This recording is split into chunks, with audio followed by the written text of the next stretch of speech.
La première des choses, deuxièmement, troisièmement. Alors bonjour à toi, bonjour cher ami, si c'est la première fois que tu viens de me découvrir sur la chaîne, bienvenue sur la chaîne. Aujourd'hui, nous allons encore parler d'un truc très intéressant. Aujourd'hui, nous allons parler de la proposition de valeur de votre entreprise. Si vous n'êtes pas encore abonné à la chaîne, bienvenue sur la chaîne. Nous parlons spécialement ici, nous parlons d'abord de profit, nous parlons de toutes les stratégies, nous parlons de tous les tactiques, tout ce qu'il faut savoir pour pouvoir augmenter vos profits. Et deuxièmement, nous parlons du mindset. Donc, si cette thématique vous intéresse, vous n'avez jusqu'à vous abonner pour ne pas manquer nos prochaines vidéos qui seront publiées sur la chaîne. Alors aujourd'hui, comme je le disais un peu plus tôt, nous allons parler de la proposition de valeur. C'est quoi une proposition de valeur? Une proposition de valeur, c'est la valeur de l'expérience que vous donnez à un client. Lorsqu'un client achète votre produit, la valeur de l'expérience que le client va profiter de votre produit, va tirer de votre produit. La plus grosse erreur que la plupart des gens commettent au niveau de la proposition de valeur, c'est que la plupart des gens pensent que la proposition de valeur se situe seulement au niveau du produit. Non, non, non, non, non. La proposition de la valeur ne se situe pas seulement au niveau du produit. Ça se situe également au niveau de l'entreprise. Au niveau le plus élevé de l'entreprise. C'est-à-dire, lorsque une personne vous rencontre et elle vous pose la question, qu'est-ce que votre entreprise fait? C'est ce que vous devez lui dire. C'est votre proposition de valeur que vous devez donner à la personne. Maintenant, quand vous rencontrez une opportunité de vente, ce serait différent. La proposition de valeur que vous allez donner pour votre entreprise sera différente de la proposition de valeur que vous allez donner pour votre produit. Donc, vous voyez, la proposition de la valeur se situe à plusieurs niveaux de l'entreprise. Mais aujourd'hui, je ne vais pas aborder cette thématique. Aujourd'hui, je vais seulement aborder la proposition de valeur. Si peut-être vous avez un métier, vous êtes un expert dans un domaine, quelle est votre proposition de valeur? Ou peut-être vous vendez un produit, quelle est votre proposition de valeur? Et généralement, la question qui se pose, qu'est-ce que vous faites? La plus grosse erreur que la plupart des gens font, c'est de dire je suis ingénieur et ça va. Et ça va. Qu'est-ce que vous vendez? Je vends des montres et ça va. Ce n'est pas comme ça il faut vous présenter. Pour vous présenter, vous devez retenir encore une fois que lorsqu'on vous pose la question ce que vous faites ou ce que vous vendez, c'est votre proposition de valeur que vous devez donner. En fait, moi j'appelle ça une façon de se vendre. Et dans la proposition de valeur, il y a trois choses qu'il faut retenir. La première des choses, c'est ce que vous faites. Deuxièmement, comment vous le faites. Et troisièmement, les avantages de ce que vous faites. Après, je vais donner l'exemple du produit aussi. Je vais prendre d'abord l'exemple d'une personne qui a une compétence. Vous êtes ingénieur, vous êtes maçon, vous êtes menuisier, peu importe ce que c'est. Vous avez une compétence. Je vais prendre mon exemple. Moi, lorsque une personne me demande qu'est-ce que vous faites, je dis d'abord ce que je fais, comment je le fais et les avantages de ce que je fais. Donc, quand on me pose la question, qu'est-ce que je réponds? Je réponds généralement, j'aide les entreprises à pouvoir transformer leur business en une machine génératrice de revenus. Je revois tous les moteurs de profit, notamment les prix, le volume et les coûts. Ce qui est intéressant avec mon travail, c'est qu'à la fin, vous allez voir votre chiffre d'affaires.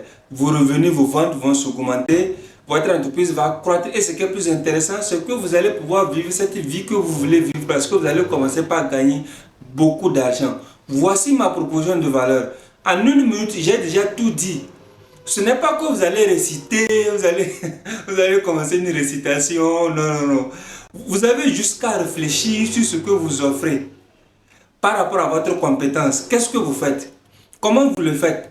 Et les avantages de ce que vous faites. Et vous allez résumer ça, vous allez synthétiser ça d'une certaine manière que lorsqu'une personne vous pose cette question, vous n'avez pas besoin de plus d'une minute pour pouvoir répondre à cette question.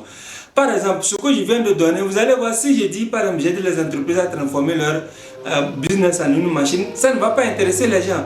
Mais lorsque je commence par donner les avantages, c'est à ce moment que ça va capter l'avantage, ça va capter l'attention des gens. C'est pourquoi il faut donner les avantages.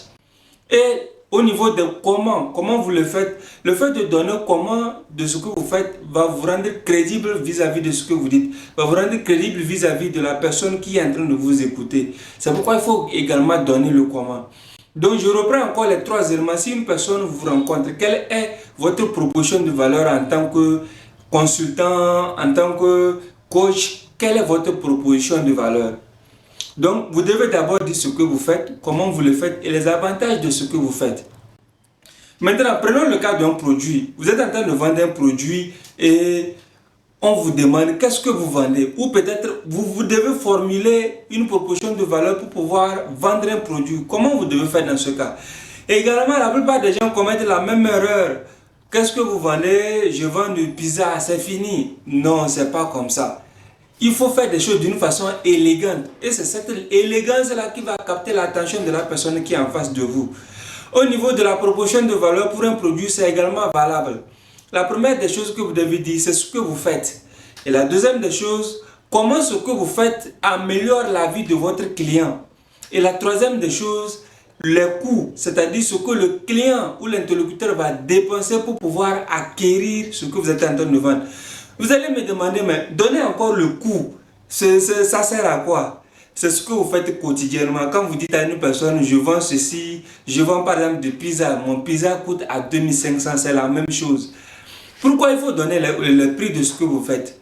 Le fait de donner le prix, c'est ça même qui donne la valeur de ce que vous faites. Si par exemple, vous dites ce que vous faites, et comment ce que vous faites pourrait améliorer la vie de votre client, et vous donnez le coût, et le coût est supérieur par rapport à ce que vous donnez au client, il n'y a plus de valeur, la personne ne va pas acheter. Donc c'est par rapport au coût, par rapport à l'énergie, par rapport à l'argent, par rapport aux efforts que le client va dépenser contre votre valeur que se définit la proposition de valeur. C'est vraiment très important. Je reprends encore, c'est par rapport au coût, c'est-à-dire par rapport au prix que vous donnez que se définit la proposition de la valeur. Parce que si le prix est plus élevé que la valeur que vous fournissez, il n'y a plus de proposition de valeur. C'est-à-dire qu'il n'y a plus de valeur pour laquelle le client va payer votre produit. C'est pourquoi c'est vraiment très très important. Et les coûts, ce n'est pas seulement l'argent. C'est également l'énergie que la personne va dépenser. Le fait de dire, par exemple, si vous achetez mon produit, le produit va vous être livré à la maison à seulement 2000 francs. Le fait de le dire qu'il n'a pas besoin de faire des efforts, c'est le coût. Il n'y a pas de coût. Et cela peut faire même en sorte qu'une personne ne commence pas à acheter votre produit. Donc vous voyez. Alors chers amis, c'est tout pour cette vidéo d'aujourd'hui. J'espère que vous avez pigé quelque chose. Alors on se dit à demain pour une nouvelle vidéo. Encore une fois, si vous n'êtes pas encore abonné à la chaîne, tout ce que vous avez à faire, vous n'avez jusqu'à déclencher cette cloche et vous n'allez plus manquer aucune de mes vidéos qui sera publiée sur la chaîne. On se dit bonne journée.